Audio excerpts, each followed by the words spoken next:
देखिए, ये तो अजीब बात है कि सीमा की सुरक्षा की जिम्मेदारी खुद अमित शाह जी के ऊपर है, भारत की सरकार के ऊपर है, मोदी जी के ऊपर है।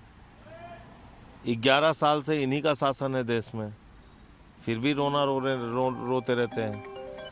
तो सिर्फ चुनाव में बांग्लादेशी घुसपैठियों का मुद्दा बनाना और उसके बाद उस पर कोई काम नहीं करना, तो ये तो साफ तौर पे दिखाता है कि खाली इसको एक स्टंट बाजी का एक राजनीतिक मुद्दा बना के हो हल्ला करने के अलावा इस पे कुछ है नहीं।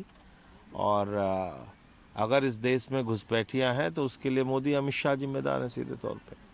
है कि दुशासन अब दुर्योधन दुशासन की जोड़ी अब पश्चिम बंगाल आएगी क्योंकि चुनाव आने वाला है। देखिए, मैं तो इन लोगों को दो जासूस कहता हूँ। सबके ऊपर निगरानी रखना, सबको पकड़ पकड़ के जेल में डालना, इनका काम है विपक्ष को बदनाम करना, विपक्षी सरकारों का सहयोग करना।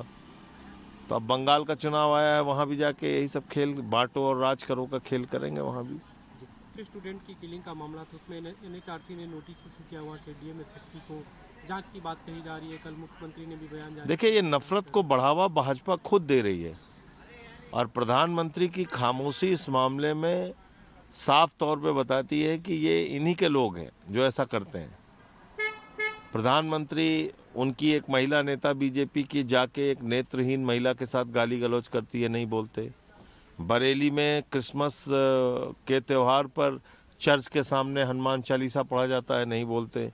तो प्रधानमंत्री किसी मामले में आवाज़ नहीं उठाते या अपनी जो सरकारें हैं बीजेपी की उनको सख्ती से इन मामलों में निपटने के लिए नहीं बोलते। तो इसलिए इन चीज़ों को बढ़ावा मिल रहा है। बहुत ही दुखद और दुर्भाग्यपूर्ण है कि हमारे ही देश का एक नौजवान त्रिपुरा का, वो कहता रहा कि मैं इंडियन हूँ और उसको भीड़ ने मार दिया। मतलब ये तो बहुत ही ज़्यादा अफसोसजनक घटना है। विधानसभा का सत्र हो रहा है 5 जनवरी से, विंटर सेशन। बीजेपी के कई मंत्रियों ने आज प्रेस कॉन्फ्रेंस की, उन्होंने कहा कि सीएजी की रिपोर्ट अब टेबल करेंगे जिसमें तथाकथित शीश महल की जो लोग बात करते हैं उसकी जांच की बात सामने आएगी। देखो, अब इनको ड्रामा नौटंकी करने के अलावा कोई काम तो है नहीं, तो अब इनको जो करना है करने दीजिए। इनको जनता ने वोट दिया है काम करने के लिए, तो वो टीचर्स से कुत्ता गिनवा रहे हैं, बिजली कटौती कर रहे हैं, स्कूलों में 80% फीस बढ़ा रहे हैं, प्रदूषण बढ़ा रहे हैं दिल्ली का, यही कर रहे हैं। उनको कोई काम तो करना है नहीं।